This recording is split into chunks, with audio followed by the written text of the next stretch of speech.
अमेरिकी वज़ीर ख़ारजा Antony Blinken ने अपने इजरायली दौरे में जंगबंदी मुआहदे पर जोर देते हुए कहा है कि अब वक्त आ गया है कि जंग को खत्म किया जाए।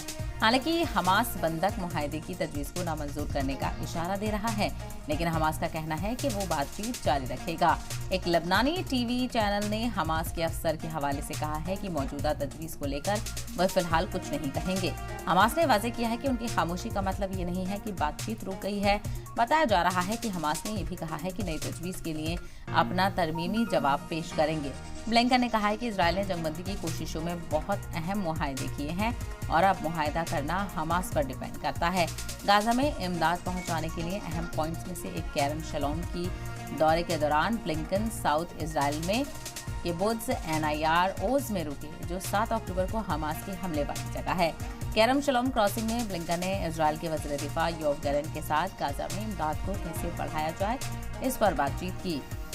वहीं इजरायल ने बुरी तरह से मुतासिर नॉर्थ गाजा पट्टी में इमदाद पहुंचाने के लिए एरिस क्रॉसिंग को फिर से खोल दिया है।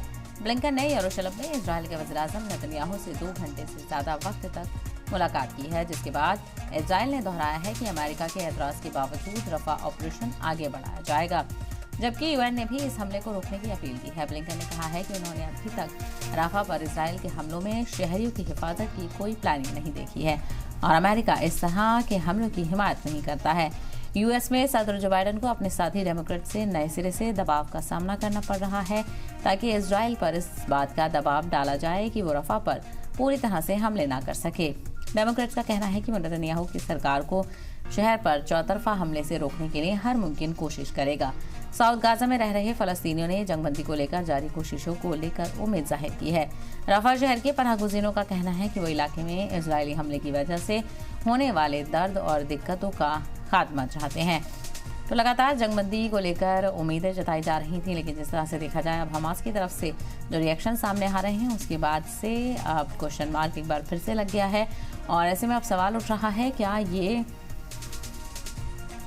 कोशिश कामयाब हो पाएगी या नहीं, क्योंकि रफा पर हमले को लेकर इजराइल भी कह रहा है कि वो अपना ज़मीनी ऑपरेशन जारी रखेगा और रफा पर हमले करेगा, जहां पर 12 लाख से ज़्यादा फ़लस्तीनियों ने पनाह ली हुई है। लेकिन अब हमास की तरफ से कहा जा रहा है कि वो पूरी तरह से जंगबंदी चाहता है और रफा पर हमले रोके जाएं, तभी जंगबंदी की बातचीत को आगे बढ़ाया जाएगा। लेकिन वो ये कह रहा है कि बातचीत जारी रहेगी। लेकिन ऐसे में सवाल ये उठता है कि क्या ऐसी बातचीत जारी रखने से कोई फ़ायदा है?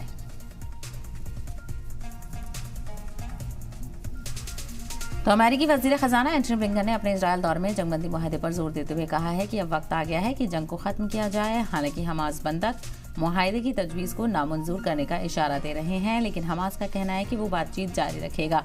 एक लबनानी टीवी ने हमास के अफसर के हवाले से कहा है कि मौजूदा तजवीज़ को लेकर वो फिलहाल कुछ नहीं कहेंगे।